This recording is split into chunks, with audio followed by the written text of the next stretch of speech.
Question me about my thing, just do your thing and be cool. Cause I know exactly whose I am. Don't worry about it, homie, do you.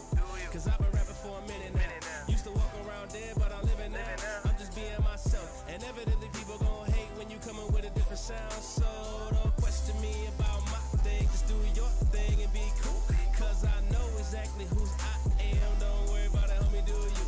Cause I've been rapping for a minute now. Used to walk around dead, but I'm living now. I'm just being myself. And evidently people gon' hate when you coming with a different. What's up, my tokers, jokers, and smokers? It's your man Rodney here with my dude, my personal friend, Jeff Iansiti. Welcome to the show, man. Welcome to the show. Thank you so much for having me, Rodney. Absolutely.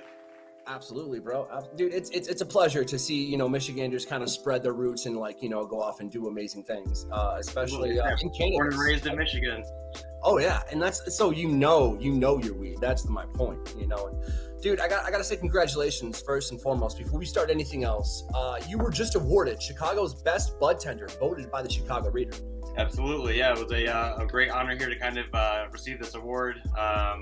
Just kind of proving that there are a lot of people who are really truly interested in cannabis and kind of getting to that different level of excellence, and just really enjoying the product. And it's been a really fun time kind of sharing this product and this knowledge with people. It's been a really fun experience. So kind of explain to the people here, that watch this, because not all of us live in Illinois or Chicago, but explain to us the life of a day of a Budtender in Chicago. Right on. So things are a little bit different here in Illinois. Our rules are a little bit more restrictive here, but that's okay. We kind of still have a really fun time getting cannabis out to our customer, but really what we kind of look through at like a day-to-day basis is trying to get our products out, making sure that there is a level of display, both digitally and on the floor inside the dispensary so that people can kind of browse around. We do, of course, have restrictions, like I'm sure Michigan does as well, for the way that we can kind of show our products and things like that, and making sure everything stays sealed before the customer kind of receives that product. Mm-hmm. And that's where a lot of our Budtender education comes in. As we know that we can't open products in store and things like that, what we can do is make sure that we are speaking to the products and making sure that these customers are getting the most detail and getting the most information about anything before they take it home, so that we can be sure when they get it there, they're completely satisfied. Absolutely. I mean, that's the thing. I want to go back on something that you had touched on here. It's different cultures in different states, regardless of if it's weed or not, and that leads me to another question. Being a cannabis user, I can travel with so many amounts on me in my person in Michigan, but not necessarily other states. That right. Being said, if I come to Chicago, which I've already been there a bunch of times, when you're coming back, what can I expect dispensary wise when I'm in Chicago or Illinois for that fact? Especially with Chicago being a little bit newer into the cannabis scene. I think we've only been recreation for a couple of years now, medical for 6-7 years now. Something like that, yeah. Yeah, we're still seeing a lot of different restrictions. So my suggestion to your Budtender, or to your customer here would be to when you get to the dispensary, just trying to be open with the Budtender about what you're looking for, and ask a lot of questions, because things are going to be very different. It's not going to be that same shopping experience that you might be used to at home. But at the end of the day, the product is really the same. We have those same really great things. We just have to showcase them on a much different level.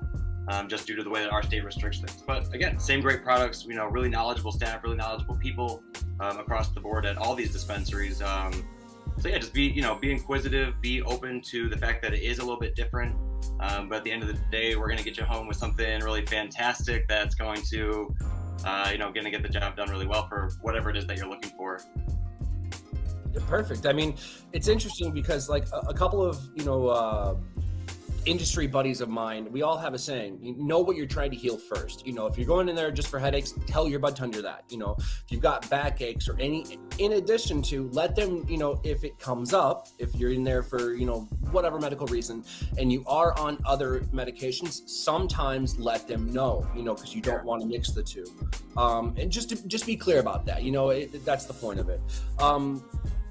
So thinking back over your career as a Budtender, is there one special case that happened, one special instance that you could tell us about, inside the dispensary, the lady come in was having a headache or something, but is there one thing that one instance that stands out above all the other times? Absolutely. I can think of a handful, but one specific instance I can think of. One of my favorite patients, this individual who would come in and had, various sets of, ailments, whether it was, sometimes anxiety, sometimes sleep, sometimes, depression, this, that, kind of a laundry list of things that would happen, but all kind of differently. And I think one of the first things that we really talked about was the fact that cannabis by itself was not a cure-all. Right. And especially like consuming it in just one way. I believe when this individual first came to me, he was only smoking joints or consuming cannabis via just like traditional flower. And that had been working, but he was seeing, variance in effects, whereas it would work sometimes, other times he would smoke flower and it would enhance his anxiety or, not give him the sleep that he was looking for. And, so first we, broke down a conversation about strains and things like that. That was a super fun opportunity to kind of talk to this individual about the fact that how receiving were they? Pardon? How receiving was the patient when they were talking about terps and stuff? I'm very lucky. What we have is kind of an opportunity to sit down in a, take them away from the retail environment side of things and really just kind of like sit at a table. And that's when you can kind of see people get a little bit more relaxed. And usually they're very open to things, especially if you're telling them that, this little bit of education can go a long way for helping them enjoy this product that at the end of the day is very expensive. And it's kind of nice to know that what you're getting is going to actually do what you want it to do. And so again, we started easy. You never want to, go in over somebody's head. So, we kind of just broke it down a little bit by, traditional strains and kind of what you can see from variants of effects from, certain lineages. A fan of someone who loves a good Kush strain would maybe know that that's going to be your maybe more like physical, kind of that body high, and everybody loves a good like Kush stone. Whereas something that's maybe a little bit more Durban-esque is almost always going to be very uplifting and like cerebrally enhancing, whereas somebody who has a lot of anxiety or issues with sleep, that would be a very undesirable effect. And so kind of just going over some of those initial things, it was kind of like, this person was like, oh my gosh, I had no idea that this flower had so many different attributes to it. And then from there they were excited, then it's a fun process, then every time they came back in, we fed a little bit more information. And through that, now every time they come in, we have a set of products that we use in conjunction with each other, whether they're flowers, vapes, edibles, some swallowable pills. But, with this set of remedy things, this patient now can, head up his ailments and, make sure he takes care of them ahead of time. Dude, I love it. Absolutely. And that's what I want to hear, and not that my opinion matters, but hearing it is a good thing. You've created consultation type of, okay, let's stop the world from spinning for one moment.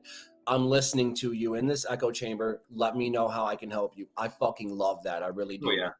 Oh, yeah. The one thing that I'm really curious about though, is like, okay, you've created a regular. Okay. So let's give this gentleman a Joe. His name's Joe. Okay. Sure. Joe comes in, you got Joe's normal, but you're like, hey Joe, check this out though. This new concentrate hit, the terp profile similar to what and you're able to do that, man. That's gotta feel good. It's fantastic. Like I said, probably one of my favorite feelings, being at work and being able to truly like connect with a patient like that. And again, seeing both of us get excited about some sort of a product, again, something new that maybe came in. We just got real live rosin in. So, solvent-free rosin, which is kind of a really cool product for older smokers who are used to like that bubble hash from back in the day. That was again, kind of that original back end creation. Now it's just done to a little bit more of a perfection, which is cool. So to see a product and get excited about it, and then know that when Joe comes in, that we can be excited about it together. That's one of the best feelings that I get when I'm at work. And then kind of to go along with that, what I've really been kind of working on now is building out like a training for our Budtenders. Really the essence there is that way if Joe comes in and I'm not there, he can know that confidently anybody at that dispensary can kind of pick up where I left off, see his history of purchases and products, and then know that through a simple conversation they can make sure that they are getting him that same level of product and that same excellent service that I was able to provide for him as well. That way it's great that Joe and I have that relationship, but at the end of the day, that way no matter what, if he's in the dispensary, he's going to make sure he's getting the products that he needs. And I don't think that something more profound could be said. I mean, dispensaries are very similar to restaurants. It's the same thing. You come, you're hungry, you're searching these places for a reason. You're going to these dispensaries for a reason. You're going to these restaurants for a reason. And it's good to have, a team behind this. My point is, the chef could be great, the chef could be stellar, but what happens when the chef isn't there or the chef is sick? It's actually the team. Without a good team, a chef is nothing, and that is the point. That plate needs to keep running. Of course, the restaurant needs to keep moving. Exactly. And I love that, man. So that being said, as a bud tender, before we get to some of the personal strains and products and stuff that I want to know that you like, I want to know, man, what's most important when dealing with the patients or the customers, however you want to look at it. What's most important to you? Is it the professionalism or the education? A bit of both. It's definitely about, being professional and making sure that you are, providing that, environment for the patient or the customer. But then the education is super important, just to have that knowledge base, whether or not you need to pull out that education for every single customer or person that walks through the door. But I think it's equally as important to have that in your backpack, so you can, again, use those tools at any time that you can. Really the most important thing is just listening. You have to listen to what that person is looking for, so that you can influence them less about what your favorite products are and more about what their products are going to be that are going to help them the most. So looking at that, it's a very empathetic type of position, career, profession. And Gary Vee says it best when he says, stop trying to sell people shit and listen to what they need. You know what I'm saying? And that's the point. We're finding a trend in the economy, especially after, the whole pandemic, that people want, professionals to listen to them. And it sounds like, honestly, that could be if you're a good listener and, you have, Jeff Iansiti training with being a bud tender and whatnot, then you would make a good bud tender. And that is my point. So what do you think about some of these other, I'm sure you've heard about Trichome Institute or Ganjier. What do you think about those? They're fantastic. I think at this point, what we're seeing is a desire for people to want to educate themselves. And these are kind of those first groups of people who are providing some level of education. Okay. At the moment, I don't think there's any specific certification or regulation behind these things. So kind of the education is just very much kind of coming out as it's necessary or as it's available. But at the end of the day, it's really awesome to just stay on top of those things. Trichome, I have actually taken a few of their classes. I've got their terp smelling kit. I use it all the time during a lot of my trainings for just some really kind of fun things to kind of add and almost bring a physical aspect to something.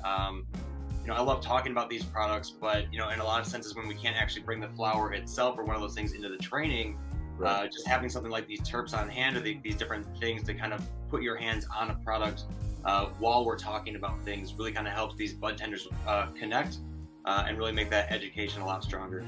Dude, I love it. And so being a bud tender and seeing the products come in and go, what product were you excited for, and then it just kind of was was there one that was underwhelming or anything, or one that was it superseded you? What stands out above all the rest, whether it's good or bad?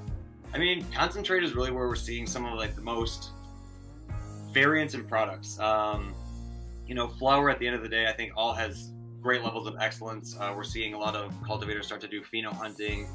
And that's almost kind of coming to this level of, we've always had our well, call, and top shelf levels of flower. And now we're seeing this almost platinum level that's kind of coming up top, where I almost like to think about it in the bourbon world, where I like to hunt for very specific bourbons. I know there are things that I can always find on the shelf, but maybe that Stag Junior or that Pappy kind of comes up in the wild somewhere. I'm excited to see it and I'm excited to grab it. I think that's very much happening in cannabis too, where I can walk into a dispensary and I always see these levels of, my value level cannabis that I can kind of get for great bargain. My, call class just above that, that's going to be a little bit more expensive, but almost right near that premium tier. And then that top shelf that, again, if I'm really looking for an excellent product, those are always available. But sometimes you're looking for that unicorn, again, that platinum level thing that's kind of coming in. And that's where we're really starting to see here in Illinois. We're just starting to catch up to a lot of states that have had some of these platinum level products for a long time. We're just starting to see them here, and those are things that we're getting excited about, which is just fun. Again, it's fun to see these things start to break through in our industry. you know, we grew up together. Okay. You know, a lot of people don't know that. That's the truth. So let's go. Right. There we go, man. Dude, we got to get together and smoke again for sure. Soon. Absolutely. So growing up, you know, where we did, when we did, how we did, all of that considered, man. Let's jump back to that point in time. Let's just pick a random summer and stand there, like, and then say, you know, we flash to the future and we're like, hey, man, this is what's going to happen. We're like, no, it's not. We would not have believed it, dude. I'll be honest with you. Not a day in my life would I be able to tell younger me that half of my consultations would be talking about Kush or Durban poison or something like that. You know, and again, I talk about, you know, how fun, you know, that interaction with that individual, Joe, we called him, was, and how great that, you know, that felt for me. On the other end of things, I think one of the most difficult parts about being a budtender is being super flexible. You know, again, sometimes you have that conversation with somebody that's super fun. You know, they're looking for something super uplifting and cerebral for them and their friends to enjoy for the afternoon. You're having this really great conversation. Right. They leave, your next person comes in and they have MS. They have, you know, some sort of really serious ailment, and you need to very quickly switch gears from joking and having a lot of fun to very nurturing, like listen to this individual and actually help them. And so I think, you know, that's one of the things that people don't realize, is that we have to, again, very much balance our day between, you know, seeing these patients who are very much using cannabis as a very medical product, and then of course very much seeing those people who are using it recreationally. And there's, you know, that's amazing that we have both of those available, but yeah, we very much run that duality throughout the day, where we are, you know, constantly shifting gears to make sure that each person is getting, you know, that perfect tailored service for what they're looking for. So I know it's a huge question here in Michigan, and I'm going to kick it off to you, because being a budtender, you're going to know the answer to this. I'm sure of it. During, let's just say, one day, normal day, you know, even a busy day, do you see more rec users or do you see more med patients? Or is it like a good mix of bag? You know, it's starting to be a good balance. I would say 2 years ago, when I, you know, really started to, you know, be in the dispensary scene here in Illinois a little bit more, you would see one medical patient for every 10 rec patients, I would say. Right. In the sense that at some dispensaries, they kind of made, you know, like a special, like a fast pass line or things like that for medical patients, because they were so few and far between that you could kind of like pop them in, run them through their order, and like, you know, move them along really quickly. And it just kind of helped for like medical patients to have that, like, you know, quick in and out, especially because they were usually, right. They need this for a little bit, you know, more of a medical purpose. So we need to kind of get them their medicine faster. But over the years, or over this past couple of years, those number of medical patients have significantly grown, and it's almost a 50-50 balance now, where even at those places that have like that medical benefit, because there are so many medical patients, the line for medical and recreational is almost, you know, almost equal. But also, fortunately, there are enough dispensaries where generally, if you know your local spots and things like that, you can almost always get in and out relatively quickly, you know, with no time at all. Now, notice how, and you work the industry, so you, and I know you know this. You've many a years, you know, in the service industry, so I know you know. But for the people that don't know, that's very similar to how restaurants work. You know, that's the whole point of this. And so if I go to Chicago, I'm gonna want to know where the good food's at. I'm gonna want to know where the good dispensaries are at. They're becoming these monoliths that we find on the maps of Mary Jane across the, you know, the entire, you know, country. We've talked about the good things, okay, of being a budtender. We've talked about, you know, the good things of smoking and watching med and rec and all of this happening. So what are some of the, you know, what's the hardest part of doing your job? Is it the you know, severance of the emotion, like having to kind of, you know, be on your toes and stuff, or is it something that's completely different? I think the most difficult part right now, especially in Illinois, is just dealing with the balance of like litigation and, you know, retail and dispensing actual cannabis. Even to the point where laws are changing on an almost daily basis, and what we are or are not able to do inside a dispensary is changing, and we need to be able to adapt to that very quickly to make sure that we just stay in compliance. So a lot of that takes just continued education and things like that. And then working with those laws to still make cannabis fun, accessible, and enjoyable. So again, it's that very delicate balance of, you know, staying within litigation and then also creating this really fun kind of atmosphere that people are really gonna, you know, come to know and expect from the cannabis culture. So it's again working that delicate balance, and then, kind of, again, hiding that from the guests, so they don't have to worry about that, that back end thing. They can worry about just their cannabis side of things when they walk in the door. They're not worried about anything else other than what products they're looking for. But yeah, again, that, we're tiptoeing through, and again, making sure that everything is just, again, with compliance and yet still fun. I think here in Illinois, we saw some of our first 2 live consumption lounges. We just pop up as well, yeah. I've yet to check those out just due to COVID. I haven't gotten a chance to get out there and experience those yet. But those are the groups that are really kind of what I call like blazing through that first level of red tape, where they're kind of seeing where litigation lies and what we can do with, again, that delicate balance. Why are these things existing? Because there's a demand for them. The customer wants these things. There's a need for them. Yeah. For me as a Budtender, as much as I love the education side of things, I can talk to you ad nauseum about some sort of product, but at the end of the day, we're 2 different people, and when we consume that, we may have 2 very different effects. To be able to try something live before you take it home is a very cool aspect when it comes to cannabis, and something that I would really love to see. But again, it's just really getting through that litigation and making sure we're doing it in the right way, so that, again, that we're within compliance throughout that whole process. Dude, I love it. Now I got a couple of personal questions about cannabis itself, if you don't mind. Now, I'm a myrcene pining person, a lot of upper respiratory, a lot of anti-inflammatory, years of being in the kitchen. Me personally, where I'm at. Oh, yeah. Now, and my viewers know where I'm at. Where are you at? Like, what's a good mix for you? What's your favorite terp flavor? Like, which strain, cultivar? Oh, I flex. I'm a, moods by the day and things like that.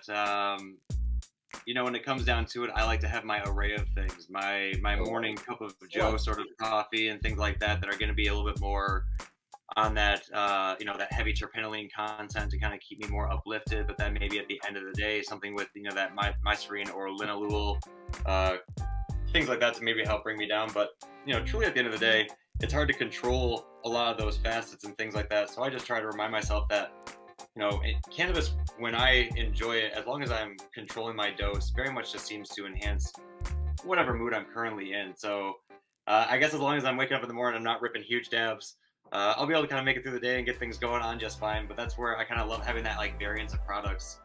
Again, one of the number one things I talk about with my customer who maybe is like always flower heavy, and I'm like, well, if you're smoking a whole joint every morning, that's maybe a reason that you're having a struggle getting started and going through your day.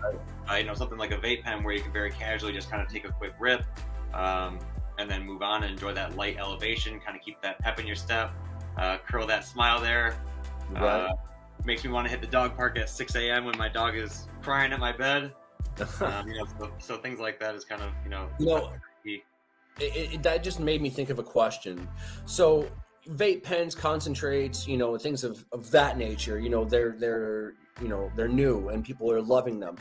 How many people come in and go, listen, I don't have a problem with what, smoking weed and everything like that. It's just the smell that I don't like. Is there something, do you have anybody that's strictly just based on smell? Like, terpenes, obviously, but they don't want to smell like burning marijuana. You know what I mean? You're talking to a number one candidate of needing these products. My brother, who has now had his 3rd child, again, kind of let me know that it was no longer okay to be bringing flower back home to enjoy, whereas Uncle Jeff used to step out to the garage. That was once upon a time okay. You were a skunkle, that's what it was, yeah.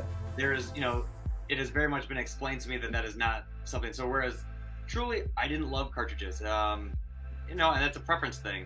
Why? Because I liked flower and I liked concentrate. That was just part of my vibe. But now kind of seeing as this change in my life has kind of happened, and, this request with my family, I'm not going to be like, no, I'm just going to keep bringing flower home. It's super easy for me to be like, hey, is it okay if I bring this cartridge that smells like watermelon? I can still make sure I'm going outside and things like that, but that way Uncle Jeff doesn't smell like a skunk when he comes back in. So again, it's like time and place. People who had never used these things before, maybe they're realizing that now they have an opportunity where this is a product that would be for them. And again, sometimes even when I explain like that same situation, I see people be like, oh my gosh, like, yes, like that is also what I would use that for. And you're like, yeah, man, like absolutely. Family is tough. You need that vape pen to help get you through it. Like that's what it's for. Oh, absolutely. And spinning off of that a little bit, some people, so I have asthma, you know, a lot, that's just years of the kitchen, years smoking cigarettes, you know, we're fixing that. I still dab, but anytime I hit a good dab, like a good, like, you know, pick your lung up off the floor dab, I got to hit that puffer real quick, no big deal. I mean, and then I'm, you know, I'm where I want to be, you know, I'm, you know, Frank Sinatra out in space right now, we'll hit the moon or the stars or something, but the fact of the matter is like, I just got into dabbing, you know, within the last few years. Love it. Love it. But I've found, and it's interesting that you should say this, there is a specific like way that I need to consume cannabis throughout the day. I've noticed I have to start my day with a joint. I don't smoke anything more than that, but that does give me it puts the steam on the train to get a leave it. Exactly. Who's going? I'm at the dog park at 6 a.m. going, life is food, but I mean, at least this isn't that bad, right? You know, and then you get to like, you know, lunchtime area, what depends on what you're doing. You know, maybe you've smoked a couple, your bowl toast. I don't know. It depends on the day, like you were saying, you know, about lunchtime. Right, I can't do dabs before noon. If I do that, I'm too high. I ruin my day. Yeah, I ruin my day, you know. And then come evening, it's a mixed bag. What edibles do I got? You know what I mean? Like, well, what can we do? And that's the whole point of it. All of that's medicated, you know. That's, and some of that, depending if it's what I'm doing that day, what I've got scheduled, if you know, whatever have you. I do it for another reason as well. I do it for a creative calm, if that makes any sense. I'm a writer, or I'm trying to be, and I'm an aspiring writer. I'm learning this. You know, you're always learning something. And so in learning writing, I need a real focus. Man, I've even went as far as to add psilocybin microdosing into my life, and it's changed my life exponentially, you know. And so what I'm trying to get to, very long-windedly, sorry, is there are some people that come into the dispensaries that can't smoke, and they're like, what can you do for me? I can't smoke anything anymore. What do you got? I'm sure there's a whole line of edibles and gummies. And you were saying earlier, there's what are the pills, or what were those called? Yeah. So I mean everything from, you know, at this point, when you look at like what type of edibles you want, it's like what kind of flavor do you like? Because we have so many different things that we're creating that your level of options is just almost overwhelming.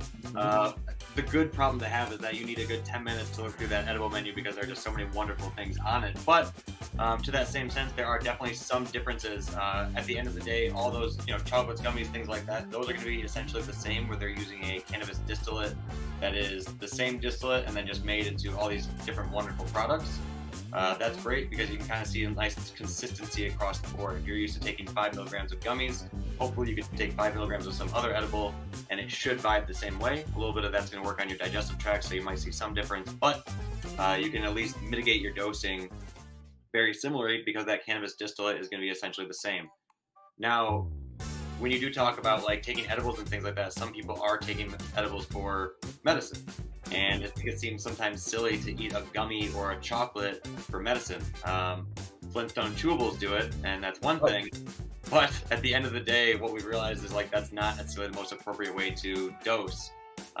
You know, we have all sorts of swallowable pills that come in microdoses to pre-dose, macrodose, things like that, so that you can very easily control your dose. It's a swallowable pill, so it's going to enter your bloodstream through dissolving rather than through digestion. So you're going to see a little bit faster onset time and a little bit more consistency in your doses across the board. Where again, with edibles, because that's based on digestion, you could have a weird digestion day where you're digesting faster or slower or not at all. So edibles could affect you differently, literally based on you as a person.